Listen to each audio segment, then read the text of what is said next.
Christine, Bob, thank you so much for your words. We truly feel brotherhood, sisterhood. The next speaker here, our chief, who I want to congratulate publicly for and making the time to come and stand with us, who has also been very vocal against this industry. Please, Chief Blaney, come take your spot on the floor.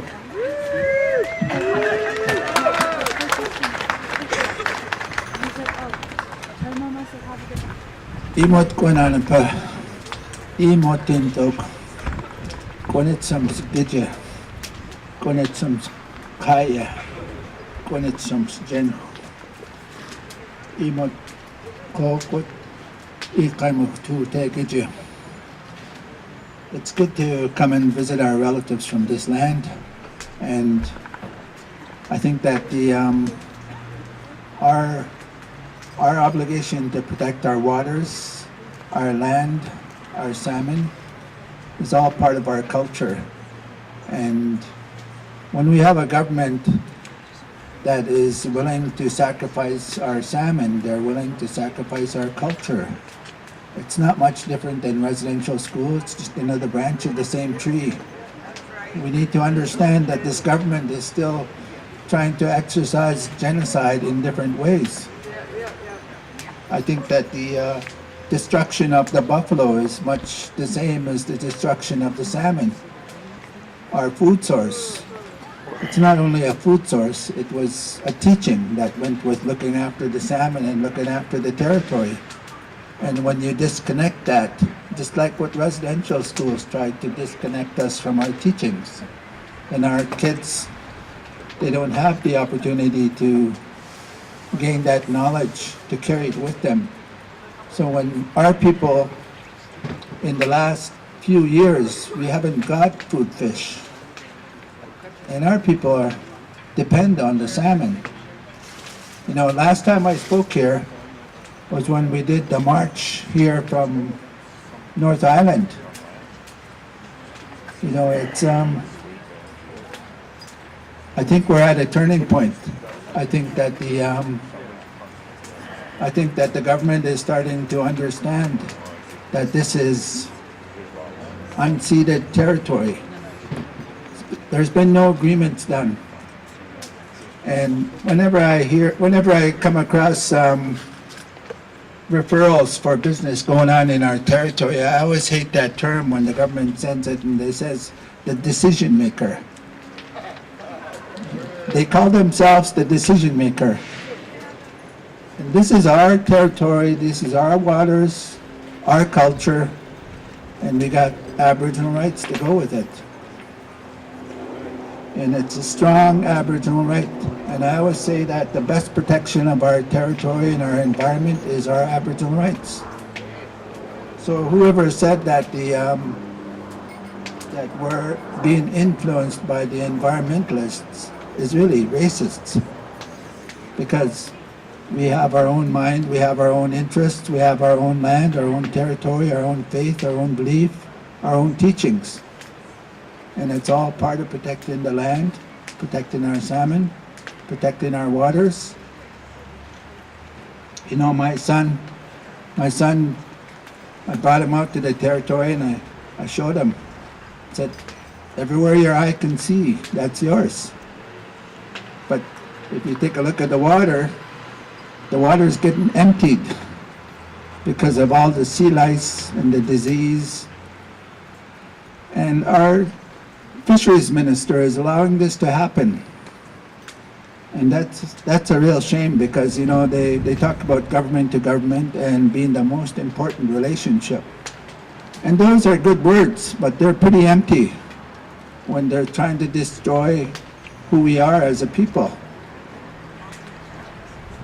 You know, when we did our court case to fight the fish farms and get them out of our territory, we had a 2-year consultation process. And in that process, we had them we were going to present all the information to us, and this was from the Supreme Court of BC. They were supposed to present all the information to us. We were asking about issues around disease and sea lice and all the different studies that had gone on. And they didn't give it all to us after I found out about the Cohen Commission. You know, this fish farm industry doesn't respect the courts. They don't respect this government behind us. And most of all, they don't respect our Aboriginal rights. I think they're coming to an understanding now, though. I really support our neighbors to the north of us who are taking a stand to start to push them out of their territory. I think that's the only way it was going to happen, because the business as usual, it's amazing, the business as usual, because when we did our consultation process, we had John Volpe come up from UVic, and he talked about the escaped Atlantic salmon that were going up different rivers. And funny enough, when they had that escape, when the salmon farm broke across the water, it's when I was heading up north, Robert Mountain had called me to go up and support them. And I was passing Adam River and Eve River. And those were some of the rivers that the Atlantic salmon were going up. This was from John Volpe's study. And when he was talking on the radio, when those ones escaped across the water in the US, he said there's been no studies. So this government is remaining willfully ignorant, so they can say there's no impact, there's no damage, there's no risk. The thing about the salmon is when it comes, you know, it's like it's the same concept as our potlatches. The salmon gives to everybody, everything, all the animals in the ocean, all the forests. But the Atlantic salmon, when they go up our rivers, they just go up and spawn, and then they go right back out, just like the I guess it's just like the fish farm industry. They're just here to take, and they're not giving anything, not even the jobs they speak of. When we won that court case against them and got them out of our territory, we ended up, they wanted me to go to Norway and take a look at what they were doing there, and they were showing me this machine where they put a farmed fish in one side and it comes out the other side all packaged up. So the machine was going to be doing all the work that these people were supposed to be doing. So there's no jobs for people there. I think they need to get them out of the waters. I think they need to implement the Cohen Commission. They need to take a look at Finn Donnelly's motion. I think they need to start to, Dominic LeBlanc needs to take a look at our salmon. Because right now, when I heard him speaking about it, he said, we'll do everything we can to protect our salmon. But those are empty as well, just as much as government to government, just as much as the most important relationship, because it sure is not there. Those words are very empty, and in fact, they're being very destructive in terms of underfunding First Nations, in terms of underfunding the salmon stocks. You know, we have studies that go on, but it's pretty limited because they don't want to know. So I appreciate you all being here. I think that it's time to get them out of the whole coast on both sides of this country.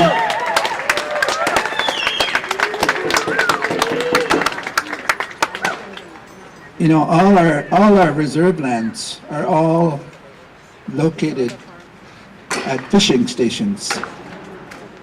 And what they've done is start to strip us of the history that we have there. And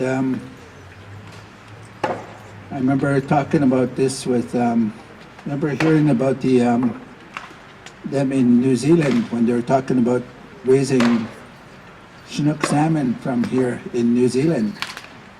And people in New Zealand had no Aboriginal right to the Chinook salmon.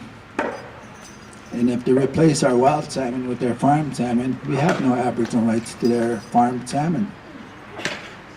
And I think more than that, First Nations, I think we own the waters, because when DFO was trying to open up the herring fishery, Bella Bella stopped them. Even though DFO said they had all the signs, Bella Bella stopped them. The New Chano stopped them from opening up the herring fish. The Haida stopped them from opening the fishery. So I think the realization is coming that the waters are also ours as well.